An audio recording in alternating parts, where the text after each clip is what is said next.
বিশালগড় অন্তর্গত কুরুইমুড়া মুন্সি বাড়ি সংলগ্ন এলাকায় জনাব মোশাররফ হোসেন তথা বাম কর্মী টুকুর বাড়িতে সন্ত্রাসীরা বাড়িতে লুটপাট করে নগদ 2,50,000 টাকা ও 10 ভরি স্বর্ণ লুট করে নিয়ে যায়।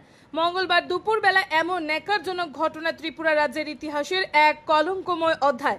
ঘটনার খবর পেয়ে বুধবার দুপুরে ছুটে আসেন তিপামথা মাইনরিটি সেলের চেয়ারম্যান শাহ আলম সহ এক প্রতিনিধি দল। ক্ষতিগ্রস্ত বাড়িটির তারা পরিদর্শন করেন, পাশাপাশি এই দিনে বিশালগড় থানা পুলিশের বিরুদ্ধে ক্ষোভ উগরে দেন। তবে প্রতিনিধি দলের নেতৃত্বরা জানিয়েছেন তিনি সংখ্যালঘু সম্প্রদায়ের বলে উনার বাড়িতে এই আক্রমণ করাটা সম্ভব হয়েছে। উক্ত ঘটনার তীব্র নিন্দা জানান, পাশাপাশি দোষীদের গ্রেফতারের দাবি তুলেন। জনাব মোশাররফ হোসেনের স্ত্রী একজন শিক্ষিকা, যে সমস্ত ছাত্রছাত্রীদের উনি হাতে খড়ি দিয়েছেন সেই সমস্ত এই ছাত্ররা উনার বাড়িতে আক্রমণ করেন, এমনকি উনাকে বাড়ির গেট না খুললে ধর্ষণ করবেন বলে হুমকি দিয়েছে। হাতে পিস্তল, দা, রড নিয়ে উনার বাড়িতে এই আক্রমণ সংঘটিত করেছেন বলে অভিযোগ করেন মোশাররফ হোসেনের স্ত্রী।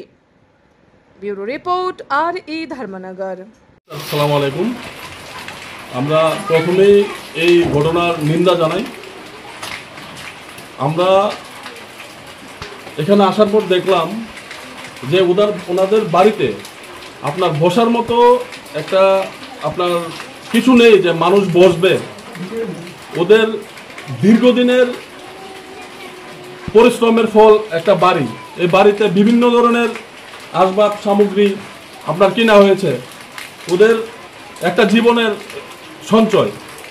আপনার কোনো একটা ঘরে ঢুকলে আপনি কোনো একটা জিনিস আপনি সঠিক পাবেন না। আর আমরা বলবো যে আমরা ত্রিপুরাবাসী হিসাবে যে আমরা CPM, কংগ্রেস, বিজেপি, ত্রিপুরামথা বা যে কোনো দল বলুন, দলের ঊর্ধ্বে গিয়ে এখনো মানুষ হতে পারি নাই। আমরা এই কালচার, এই সংস্কৃতি আপনার এই ত্রিপুরাতে আর ওয়েস্ট বেঙ্গলে মাঝে মাঝে আমরা দেখতে পাই। কিন্তু সবচেয়ে দুঃখের বিষয় হলো যে কোনো রাজনৈতিক দল কখনো এটাকে আপনার পারমিশন দেয় না এই নোংরামিগুলো করতে। আর বিশেষ করে আমরা যাকে ভালোবাসি, এই বিশালগড় এলাকার সুপরিচিত বিধায়ক সুশান্ত বাবুর বিধানসভায় এই ধরনের ঘটনা আমরা কল্পনাই করতে পারি না। তো আমরা আর কি বলবো যে এখানে যে ঘটনাটা হয়েছে এটা সম্পূর্ণ একটা প্ল্যান মাফিক হয়েছে। এখানে উদ্দেশ্য ছিল, এটা কোনো রাজনৈতিক ঘটনা এটা আমি মনে করি না। কারণ কি, আমরা কালকে সোশ্যাল মিডিয়াতে দেখতে পেলাম যে এখানে মনে হয় বিশালগড়ে কোনো পার্টির প্রোগ্রাম নিয়ে ওইখানে কোনো একটা ঝামেলা হয়েছিল।